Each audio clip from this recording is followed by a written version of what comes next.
APC presidential candidate Bola Ahmed Tinubu has stormed Enugu State, the political capital of the southeast region, where he sought votes, promising to make the region an industrial hub where things are produced if he's elected.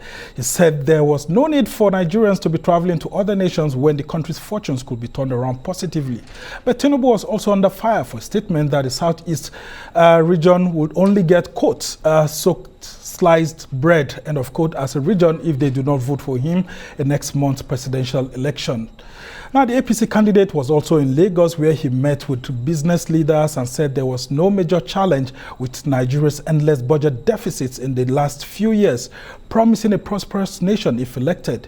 Now, under the APC, Nigeria's budget deficits have risen from 2.41 trillion naira in 2016 to 11.34 trillion naira in 2023. And also, for the second time in 2 days, President Muhammadu Buhari during the week joined Tinubu's campaign train in Damaturu, the Yobe state capital, hosted by Governor Maimala Buni alongside other APC stalwarts such as APC National Chairman Abdullah Adamu, Ahmed Lawan, the President of the Senate, Buni among others. He had earlier joined him in Adamawa State, where the candidate promised to ensure that the agricultural productivity of northern Nigeria is restored. Well, joining us now is the Assistant Principal Spokesperson of the APC Presidential Campaign Council, Ajuri Ngelale. He's also a spokesman in Vice President Yemi Oshibajo's office. Thank you so much, Ajuri, for joining us.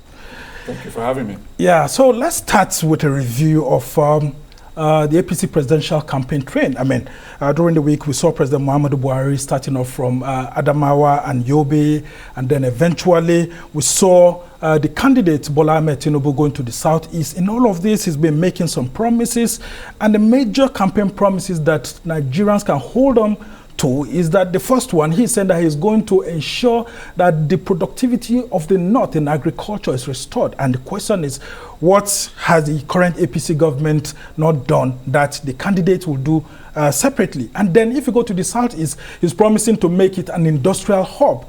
And people will ask, what more is he going to add when the southeast is already an industrial hub? Tell us more about this. Thank you very much, Sumner, for the opportunity. Let me just first of all commend you because you are one of the very few journalists in the environment where you have allowed Nigerians to make up their minds on issues. You give them the respect of their intelligence to come to their own conclusions rather than putting an opinion down their throat. And I appreciate you and your professionalism for that. Let me start by dealing with some of the things that were mentioned in your intro. You've asked about His Excellency Asiwaju Bola Ahmed Tinubu's campaign rally in Enugu, where he made the statement concerning the soaked sliced bread, as you mentioned. But you know, in your intro, and not just in your intro, but also the way it has been spun in the media is to give the impression that he's saying to Nigerians in Enugu and in the southeast that if you don't vote for me and I win the election, I will deal with you. That is essentially what. I mean, that is the thinking yes, the way President Buhari is alleged to have been doing. That is the coloration. And even, I mean, if we're talking about President Muhammadu Buhari, the president who brought the 300 billion naira second Niger bridge, which 40 years worth of civilian and their friendly, PDP administrations did not bring. Not to speak of the new Akanu Ibiam International Airport and several other interventions that have been made in the southeast. But that's a different topic. The point is that it was spun as if His Excellency Asiwaju Tinubu was saying that he's going to deal with the southeast if he doesn't get votes from them if he becomes president. That is not what he was saying. What he was saying is that over the course of the last few decades, particularly since 1999, the southeastern geopolitical zone had consistently given its votes, and it's their right in a democratic dispensation to make their choice. And they consistently voted in support, particularly in the presidential elections, consistently supported the People's Democratic Party. It's not a secret. We're talking to the tune of an average between 85 and 95% of votes, right? Now, what he's alluding to is the fact that despite that massive support, At any given opportunity that the People's Democratic Party would have given their presidential ticket to a Southeasterner, they have refused to do so. At every given opportunity for the People's Democratic Party to provide infrastructural development to the Southeast, they have refused to do so, which is why President Muhammadu Buhari, despite getting very little votes from that region, is the one, ironically, who provided all of the infrastructure that is now being provided. So what he is saying is that if you want a continuation of the past, 1999 to 2015, where you had no social investment programs, no MSME capitalization, no infrastructural development under the PDP that you voted for, then you should vote for PDP again, because if you do, then they will continue to give you the soaked sliced bread that they have been giving you over that 16-year period. People actually question, should he be using such kind of words that look like it's divisive as a presidential candidate? It's not divisive, because it's not ethnic targeting. He's alluding to a reality, something that has already happened. He's not giving a threat to a region on the basis of what has not happened. He is saying that, look, this is how you had it under these people, under our administration, despite the fact that we didn't receive votes, despite the fact that we had half the revenues in half the time. We did more, in a multiplicity more for your region than that party. So what he's saying is that if you vote for that party, you can expect more of the 1999 to 2015 level of investment and all of that. That's the first point. The second point you made reference to was the issue of budget deficits at the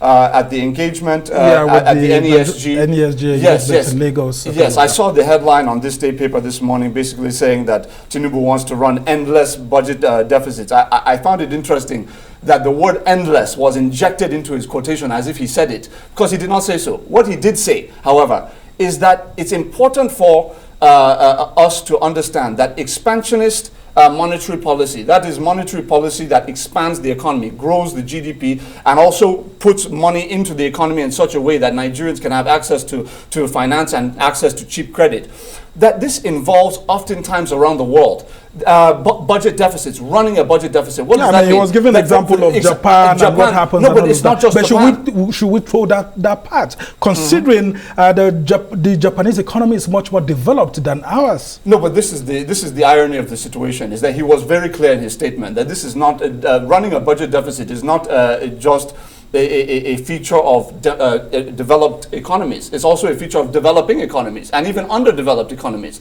When you look at countries like Ghana that are now kowtowing to the IMF out of desperation in a way that Nigeria does not have to as a result of the economic and monetary policies we put in place to protect us from those forces, even in countries like that, they're running budget deficits. If you look at the mid-range kind of developing economies, emerging markets, emerging economies, such as Egypt, Morocco, you will find that they're running budget deficits. In fact, Egypt is running a massive budget deficit. Yeah, I mean, thanks to the help of the United States. And lots of loans. The point there, exactly. But guess what? The Egyptian people are not complaining. You know why? Because those loans are being invested in core infrastructure that's expanding the economy and employing Egyptians. And that's what your critics are also saying, that the APC-led federal government, it looks like most of the loans that they've got cannot, when you put them side by side with the infrastructural project that you claim have been used for it, that doesn't really add up. You could have used more money to do more infrastructure with the monies you have taken. If you can just allow me to just land my point. What I was going to tell you was, first of all, and I'm going to answer that point you've just made, the idea that we have been taking out loans or we've been borrowing for what cannot be seen, I think is a heresy, it's fallacy, and everybody knows it. The reason why is because there is a process by which these loans are obtained, and part of that process involves all the parties in the National Assembly, which includes a large minority of PDP, obviously, APGA, and other parties, in addition to the governing All Progressives Congress.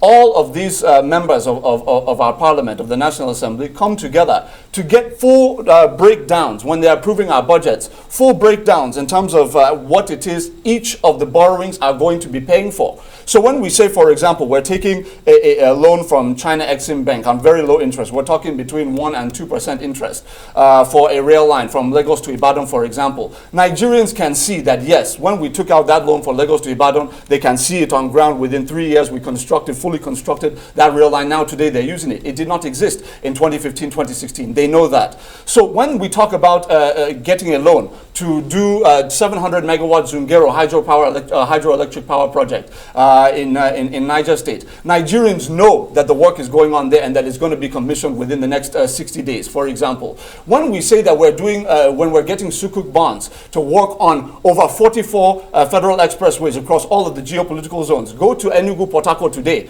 and or Aba, Port Harcourt today, where you will see 8 lanes of expressway, like the Umaru Musa Yar'Adua Airport Road. That is what you will get in Oyibo local government of Rivers State right now, passing through the Aba, Port Harcourt expressway. Now, my point, and I haven't even begun to talk about the 5 new international airports which were not on ground in 2015 that are now being completed across the country already. Yeah, but some of the loans have already been taken under the PDP. But guess what? The problem with that position is the fact that many of those loans, why are we chasing around former aviation ministers? I don't want to mention names for the sake of it, but why are the anti-corruption agencies chasing some of these people with open cases with them? It's because they were taking that money and they were stealing it, diverting it into their personal accounts, personal company accounts. To put them in jail, prosecute them successfully. So are we running a dictatorship? You're supposed to prosecute them. No, there is a process. You and I both know that there's a judicial process. If Mr. President wakes up in the morning and says we're going to arbitrarily jail officers based on a clear record of corruption without going through judicial due process, you will call him a dictator, won't you?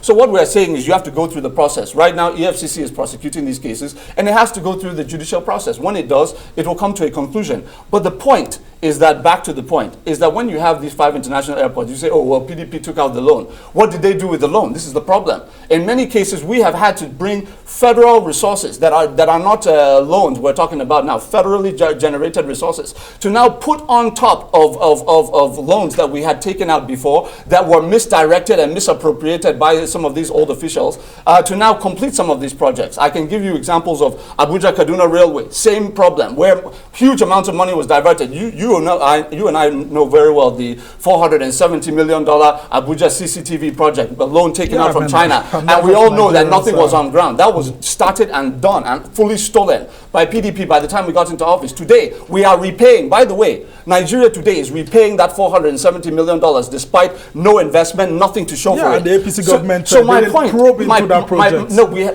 we have, first of all, and second of all, these are the things that we're talking about. When we say that when we've borrowed, you can see the projects. Abuja Kaduna, which we finished, we finished that project. Is the Lagos Ibadan, we finished it. Warri Itakpe rail line in Delta State, standard gauge rail line, 326 kilometers. After 35 years of abandonment since 1987, we completed it. So in essence, Tinubu's statement on budget deficit is something that will continue with the next government, whether the APC wins or not. So the point here is that when we have what he said very clearly is that running a budget deficit on the basis of borrowings that are capital borrowings for infrastructure that will pay back, whether it's, and we're talking long-term money now, we're talking about tolling on, look at the Second Niger Bridge now, that is going to more than pay itself back by the time it's being fully in operation. Many of the other major projects, look at Boni Bodo Road, 200 billion naira will be completed in December 2023. That's another one where you know for a fact that done under the tax credit scheme of the Presidential Executive Order 7,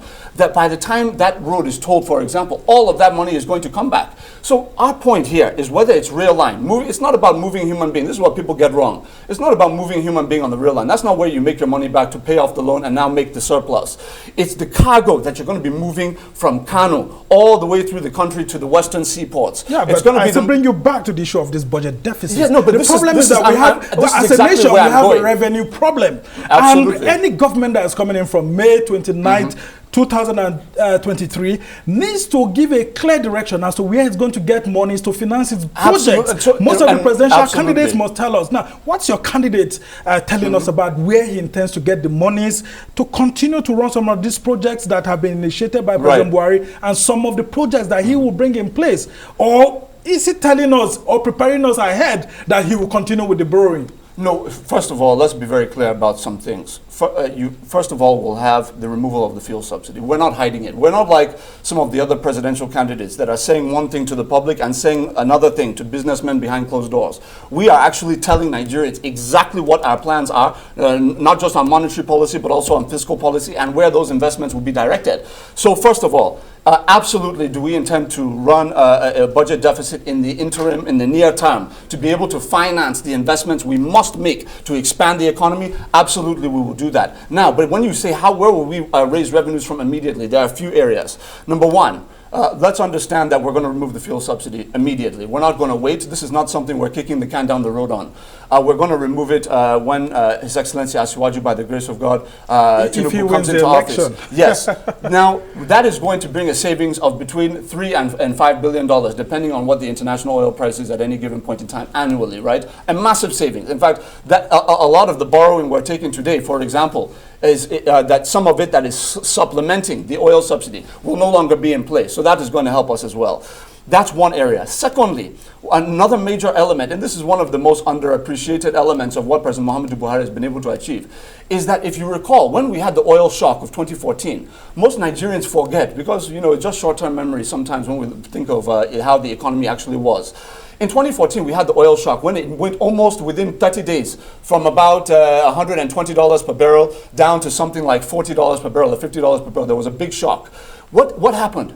The government at that time could not fund the federal budget. All of the capital expenditures in the budget had basically been sliced to zero. In fact, the whole Ministry of Works capital budget was $14 billion, and it was not even cash backed that year. My point is that how have we been able to, and by the way, they borrowed heavily. So it wasn't because they didn't borrow. Yeah, and they dipped their hand into the excess crude accounts and depleted it. Absolutely, and the foreign reserves. So you had excess crude account over 105 billion that had flown into the account between 2004 and 2015. By the time Mr. President took office, there was 2 billion in the account. So you're right, excess crude gone. Foreign reserves had gone from Obasanjo's near 60 billion down to 28 billion, which was just enough to carry the country for 5 months in the case of an emergency. We had serious problems, in addition to the massive debt that was taken out with nothing to show for it. So our point is basically this. We have been able to, under President Muhammadu Buhari, multiply the taxpayer base in this country from 13 million taxpayers in this country between 1960 and 2015, 55 years. 13 million is the best this country was doing. Today, we have over 35 million taxpayers, a near tripling of that number in 7 years. My point is, yet we still have revenue shortages. And we still have revenue shortages. Yeah, absolutely. And that's what I want you to talk about. Yeah, how will Bola Tinubu, as a president, if he wins, be able to get more money to fund some of the things he's telling Nigerians? That's where I'm going, and that's what I'm discussing with you now.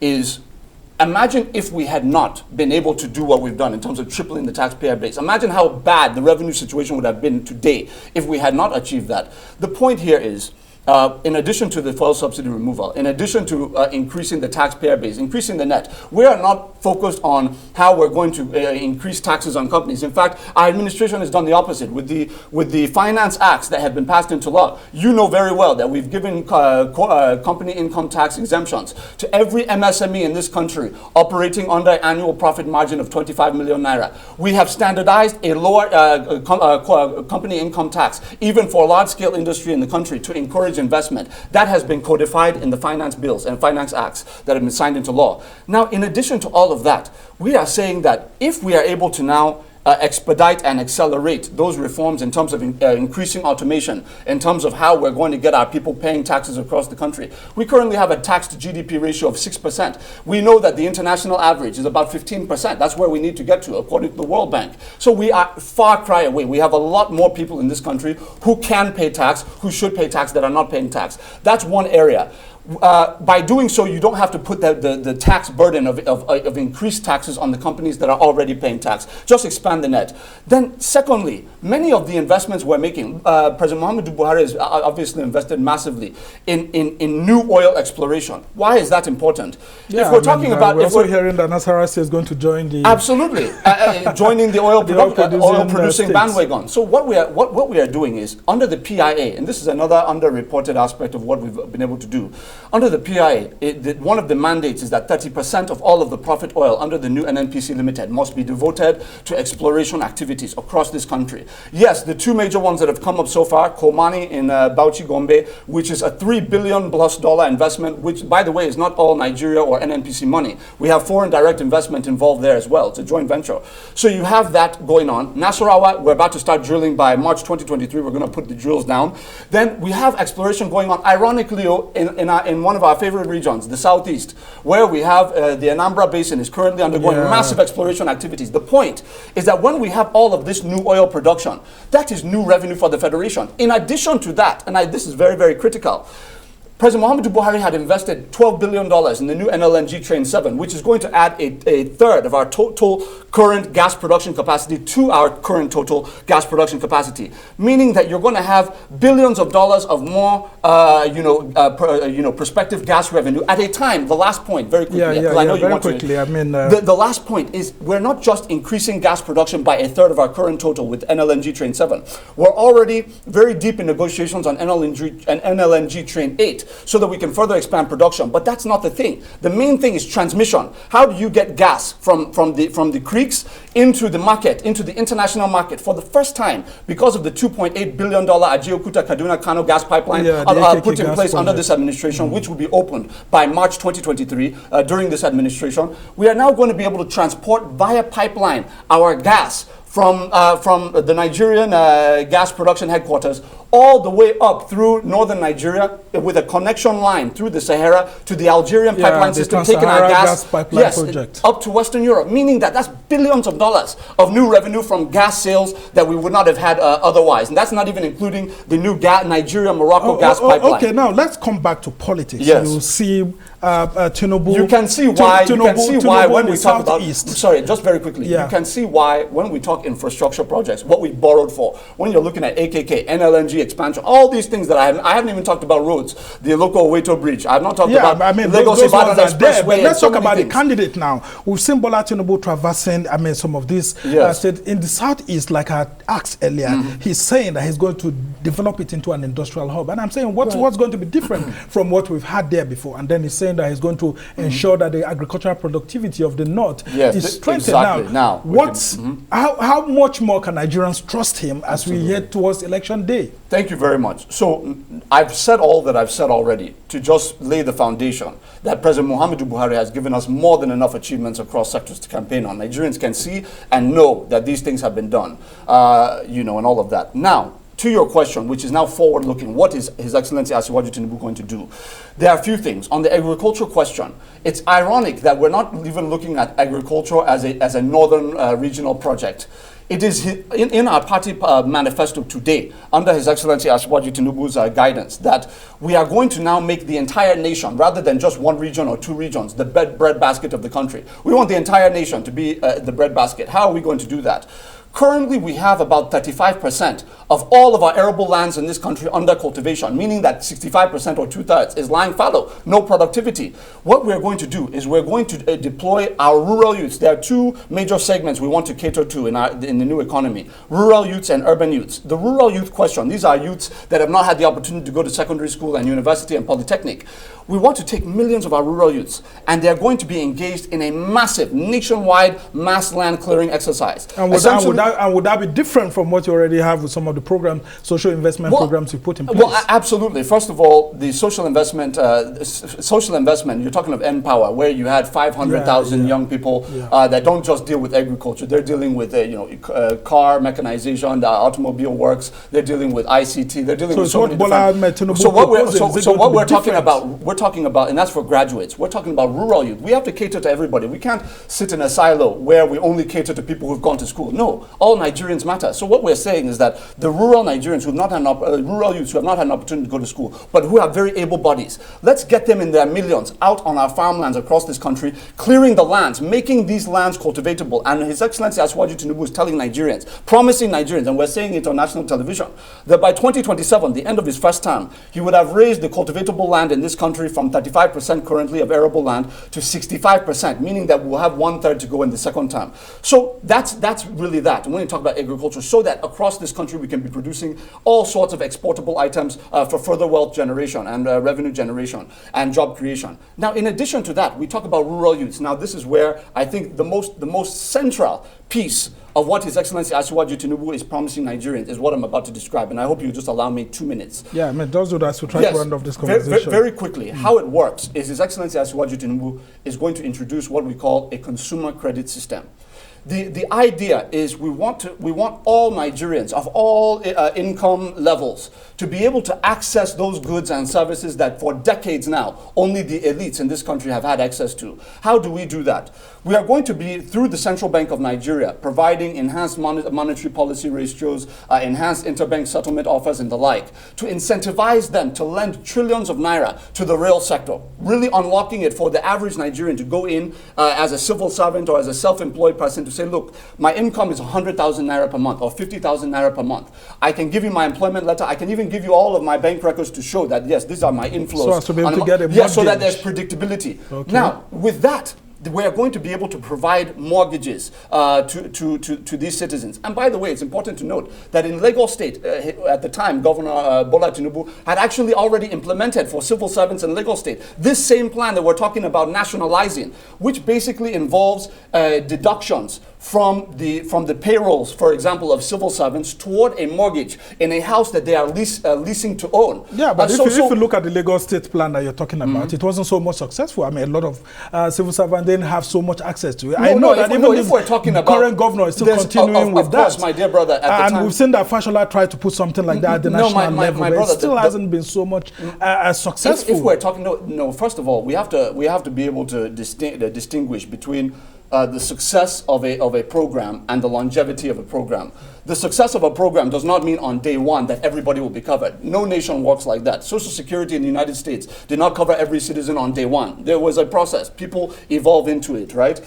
This is how many of these things work. How in Lagos State the template was laid. You had thousands. You may mitigate it by saying that not everybody was covered, but you still had thousands of Lagosian civil servants who had no access to housing, who had access to housing during that administration. And that was a time when he had very limited state government revenues resources and all of that. Okay. Now, my point is that the federal government is, we know, a very different animal. It's a very large apparatus. Yeah, I mean, compared to the states. Absolutely. And the point is, this is very important. This is not going to be some government program. This is not going to be some government provision. I want to be very clear on what I'm saying.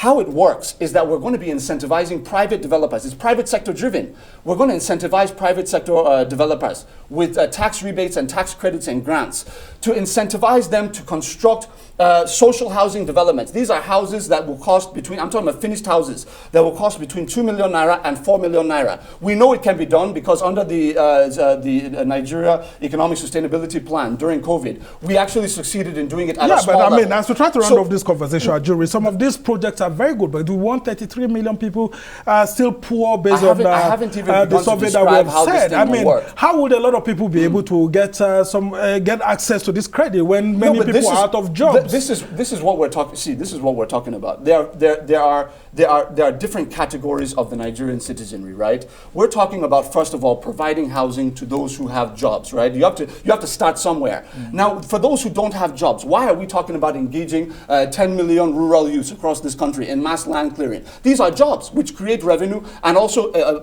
prepare them for careers in farming themselves. When we talk about the housing program, for example, when we give out mortgages, we're talking of millions of jobs created. How? Who's going to construct these jobs? We're talking about the urban youths, rural youths, agriculture. Yeah, but those will be temporary jobs. I mean, this is the same thing you said with Empower. When Empower came, I mean, we just saw people getting jobs that are temporary and all of that. Samna, very quickly, as we try to round off. First of all, it's false to say that Empower was just kind of a temporary job. Many of them, well, in fact, we've already, about almost 50% of them had gone into, with the tools and credit they were able to access during the program's lifeline, were able to start their own businesses. Not every guy. See, we talk about the US, UK. How many of those governments are employing all of their citizens? The point here is you empower your citizens with the skills and in the fiscal and regulatory environment within which they can easily operate an MSME of their own, potentially. That's what we're talking about. Now, I want to finish on the last point I was making. You have millions of Nigerians, urban youths, who are going to be constructing these homes. You say it's temporary, but guess what? the offshooting businesses that are going to be supplying sand, that will manufacture the glass, supplying the cement, supplying all sorts of supplements to these houses. It's just one segment of the program. Housing is something that is not going to finish across the country. We want to empower. We don't have enough time, but let me just ask you this. Do you think a lot of Nigerians believe Bola Tinubu, as he traverses the country, to actually sell his visions? Because it looks like people are not focusing so much on what he's saying, but on certain things. I mean, you and I read social media and you see several things, the gaffes and all of that here and there, and it looks like it's distracting people from listening to exactly the content of his Renewed Hope manifesto that is trying to allow Nigerians to listen to. What I would ask our people, because I've not been able to thoroughly describe the consumer credit system on this program, but I've done it on several other programs. If after this program you can go onto my Twitter, I will make sure I post an interview where you can see me describe it properly so you understand it. But what we're talking about is a man, the only man in this election, who does not have incoming governors talking about how they failed in the past, or have a record in the Privatization Council of selling major assets for pennies on a dollar to their cronies.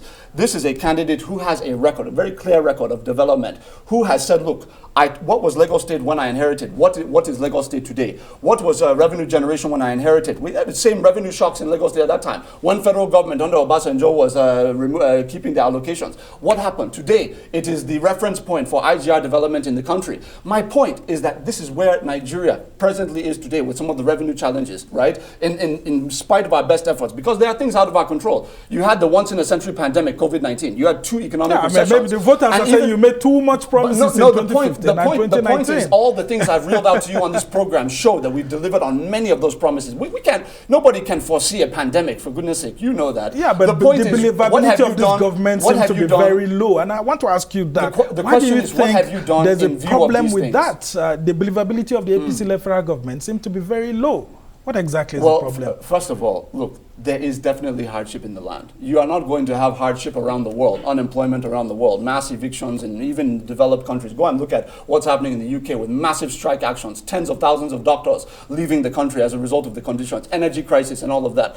We are not going to be immune to that if the developed countries are not immune to that. The point here is, in spite of these challenges, which you could not have foreseen, what did you put on ground that we can verify with the resources that you used? And Nigerians can see that. You think the APC-led federal government has done well? And I want to be very clear. We are not running against we are not running against our Lord Jesus Christ or Allah. We are running against the PDP. They have a record. We have a record. They had double the money and double the time. What did they provide? We had half the money and half the time. You're not talking about Labour Party and the NMPP. You think they don't meet? Very quickly as we go on. I think voters will render their verdict on whether the Labour Party is a serious creation or not. All right. Very interesting. Just one last one. What do you think Nigerians should look forward to in a potential APC presidency?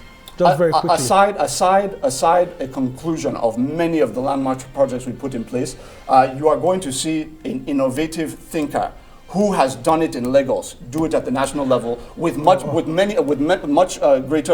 greater resource base, with much greater capacity to affect more lives. All right. This is what I believe Nigerians can look forward to. Ajuri Ngelale is a spokesman of the APC Presidential Campaign Council, and we must thank him so much for joining us to help us shed light on some of the policy decisions. I mean, not focusing on all the gaps and everything that happens, but actually letting Nigerians know what exactly the candidate has to offer. Yes. And of course, it's left for Nigerians to decide on February 25th on what exactly they want from the next president of Nigeria.